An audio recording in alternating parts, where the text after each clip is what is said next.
यहां पर आपको बताएं कि रहनुमा पाकिस्तान तहरीक इंसाफ असद उमर कहते हैं मुल्क 100% इलेक्शन की तरफ जाएगा। इलेक्शन ना हुए तो लोग इनकलाब की तरफ चले जाएं। लाहौर में प्रेस कॉन्फ्रेंस में उन्होंने कहा कि आने वाला हफ्ता पाकिस्तान की तारीख में अहम मोड़ साबित होगा।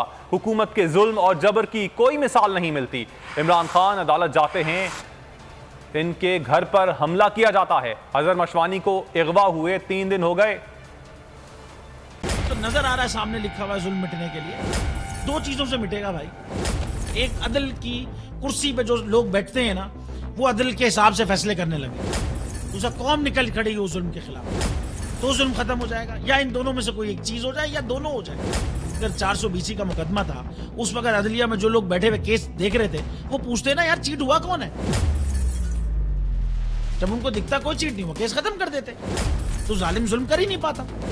9 जजेस ने नोट बिफोर किया मेरे केस को यार, 1.5 साल चला। शख्सी जमानत का केस, सेम केस इस्लामाबाद में कर दिया। एक ही इल्जाम पे 2 केस हो नहीं सकते भाई। मतलब 60 दिन का वक्त होता है। 102 दिन के बाद मैं जीत गया, केस बरी हो गया। 102 दिन के बाद अपील फाइल की, एक्सेप्ट कर ली। नहीं करते ना एक्सेप्ट, खत्म हो जाता ना जुल्म यार। भरी अदालत में मुझे बरी कर दिया, फिर पता नहीं क्या हुआ 2.5 घंटे बाद का नोट बिफोर। मैं नहीं सुनता ये केस, खड़े रहते अपने फैसले पे, मिट जाता जुल्म। अल्लाह ताला ने बिठाया इस इन कुर्सियों पे इनको यार, ये अल्लाह ताला की तरफ से फैसले करने हैं। तो या तो ये फैसले आएंगे, जुल्म मिट जाएगा, या कौम खड़ी हो जाएगी जुल्म के खिलाफ।